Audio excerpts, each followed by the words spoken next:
All right, and we're live. Welcome back, everyone, to Wastegate Wednesdays. I'm your host, Sean Irvin, and today we're going to talk about, or I'm going to talk about at least, the amazing race that happened at Auto Club on Sunday. This was the first NASCAR race of the season that had the 670 low downforce package, and personally, I think that it did exactly what it was supposed to do. It gave the drivers a challenge. They were extremely hard to drive, and it's that prevalence of where that dirty air is.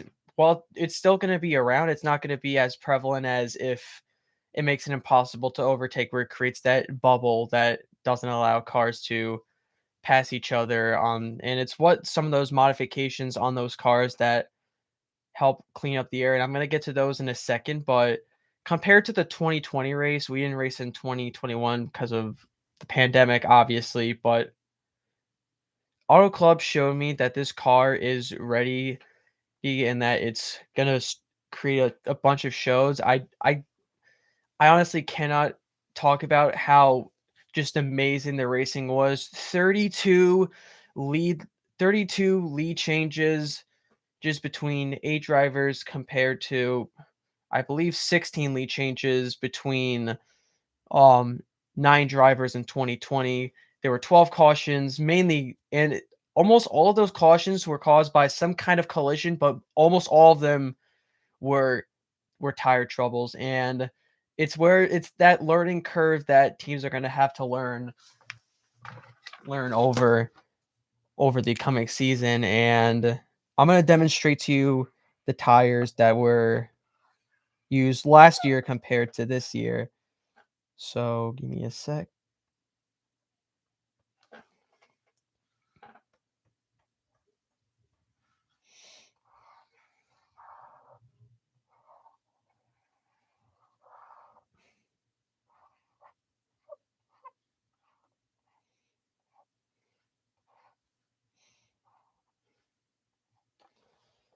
So here we have the 2021 tire right here. We have the new 2022 tire. And if you notice here, the rims on the 2021 tire were 15 inches, and NASCAR increased the rim size or the wheel size rather, to 18 inches, which thins the sidewall, and it doesn't. And one of the things that creates that dirty air, other than the underfloor of the car, is the tire wake, or the air weight that comes with the sidewall. The sidewall last year was more flexible, and it could take a lot more damage on the walls, but with the 18-inch wheel, it's a lot more difficult to control the car and to manage the tire because it's a thinner sidewall and it's a thinner tire profile.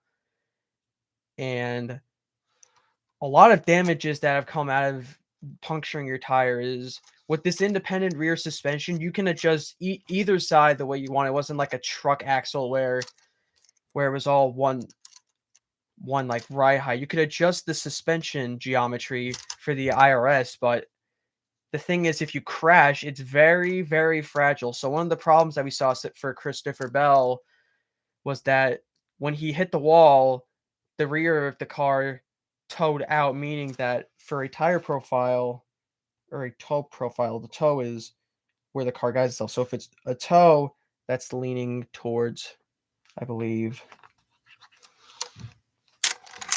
hold on. If it's a toe that's leaning towards my right or to the left, then it's going to move it towards the left. So if it branches outwards from the car, it's going to be very difficult, and you might as well consider your race done at that point, since you're only going to just damage the suspension. It's like kicking a dead horse. But one of the innovations, or the technology rather, that got added to the next gen car that helped out with cleaning up the air with the overtaking, because if there were stints, like, for example, Tyler Reddick led 90 laps in his career. That's more than the last 2 years combined. So over his rookie and sophomore seasons of 2020 and 2021, he only led a total of 73 laps.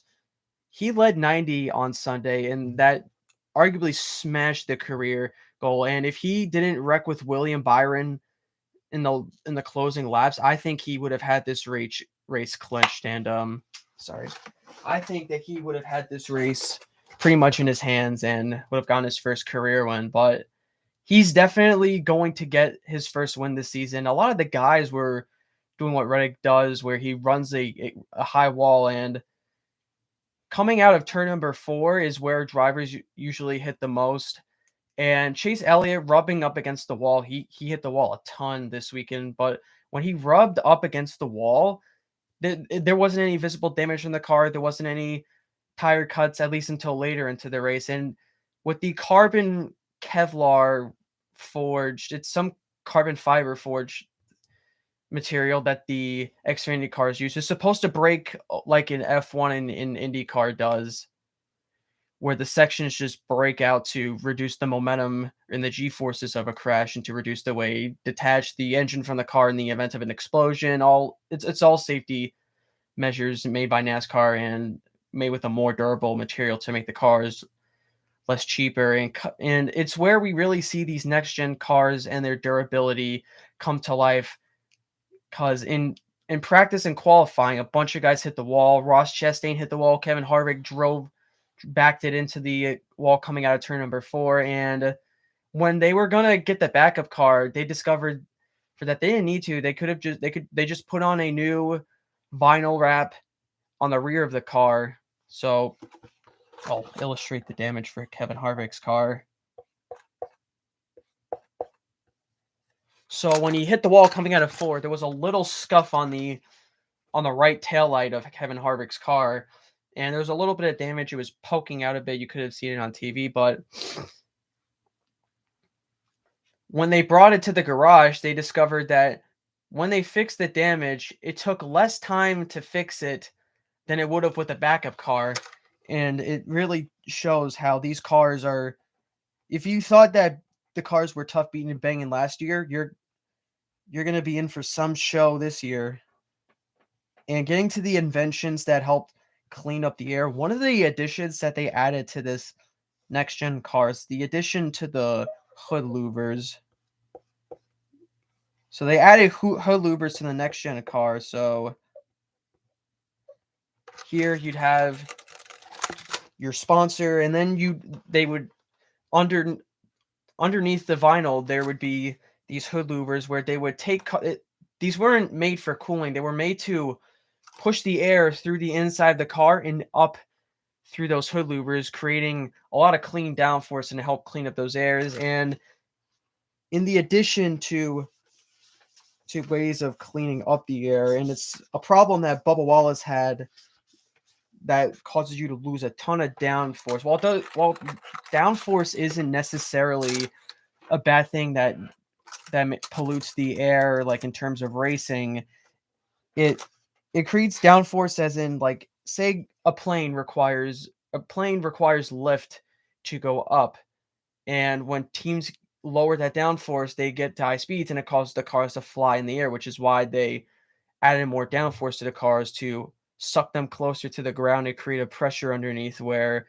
while it did dirty the air a lot, it sucked the cars to the ground. And that's why NASCAR's, even with the decreasing horsepower numbers, they've gotten significantly faster in the corners over the last, I'd say, 20, 30 years. But one of the ways that, other than the symmetrical body panels, that they're adding this is that they're adding a rear diffuser to the back of they added a rear diffuser to the back of the cars. So the diffuser is meant to pass through the air that goes underneath the floor, and it's one of those factors that not only cleans up the air, like there's not a lot of wake or materials like in the way of the car because it's a flat body chassis. It creates somewhat of a launching underneath where it just pushes air out and creates more momentum and cleans the air up.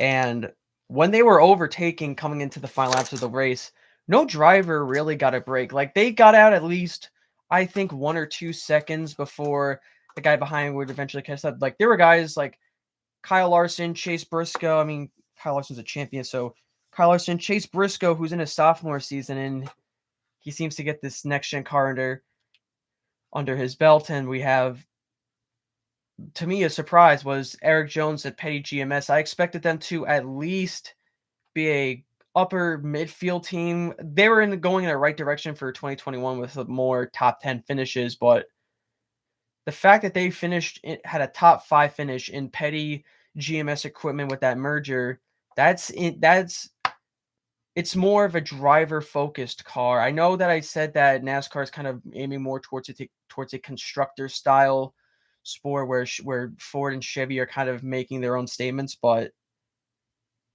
these cars are more drivers' cars. They're more harder to drive. They're more spinny. Like, you can't run them up against the wall, and if you make a small mistake, it's not like you can save it. Like, you'll just spin out. And one of the rivalries that we're beginning to see in this new next gen era is Kyle Larson and Chase Elliott, and there's a lot of psychology that goes into that. So last year when Kyle Larson came back to NASCAR after the whole controversy, he was the most hyped driver arguably of the entire season. He was paired up with defending champion at the time, Chase Elliott, who had a pretty mediocre title defense even though he made it to the final four. And seeing Chase Elliott only getting 5 races and clinching the championship with Larson lining up the charts, winning everything on the intermediates, everything on the big tracks. It got into Chase Elliott's head that, hey, I'm not number one at Hendrick. Even though Jimmy's gone and I was pretty much number one in 2020, Larson got into Elliott's head after the season, and it leads to a lot of sleepless nights where that could have been me. I was number one at Hendrick last year. I only got 2 wins and I had a pretty bad title defense, but my teammate won 10 races, which is the last person to do double digits was my teammate Jimmy, and it creates this tension and rivalry where Larson has kind of been, even though a lot were happy that their hometown hero won at California, Kyle Larson lives out in Elk Grove.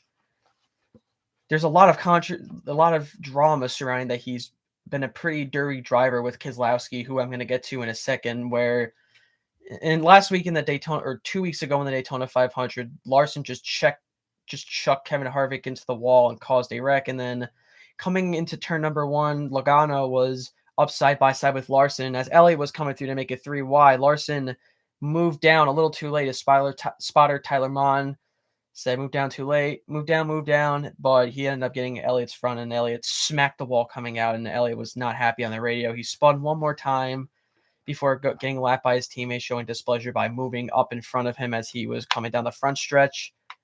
And getting to that, Hendrick, it's not like something with Penske where, oh, yeah, we're going to decide this before Talladega. If you're the most successful and most dominant NASCAR team in history, you're getting that out of the way right now. You're not waiting until, oh, we're going to wait till we go to another 2 mile. We're going to wait till Michigan. No, you're getting that out of the way right now because you have 2 champions who are teammates who've had a history of banging bumpers together. I'm sure Rick Hendrick's going to sit down and be like, nope, what's done is done. Larson won. It wasn't okay. He drove a bit rough, but, just get it out of the way, go to Vegas.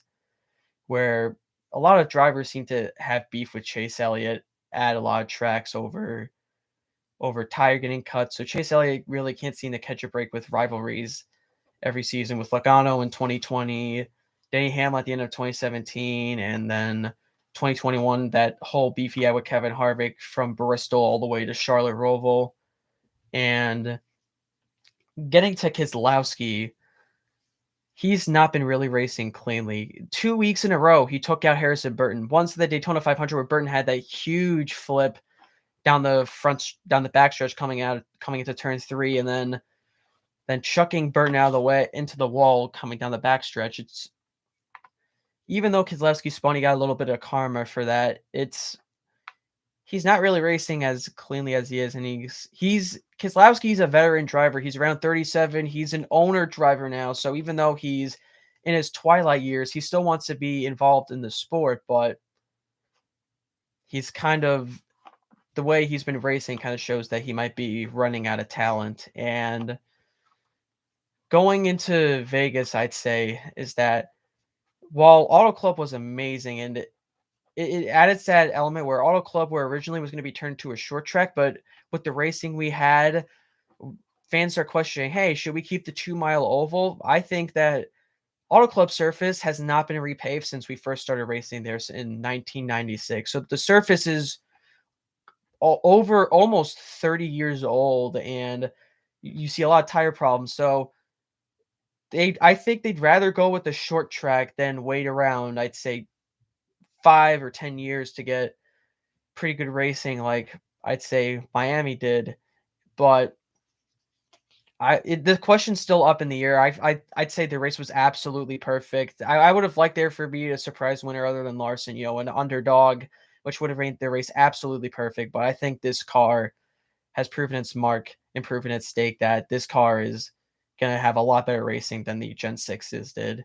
And going into Vegas, we'll see if this car continues that question. And I plead with NASCAR that they leave this rules package alone. If it creates this kind of race at an intermediate like Las Vegas, then I think this might be the car that's here to stay for a really long time. So thank you guys for watching, and I'll see you guys next week. Have a good one.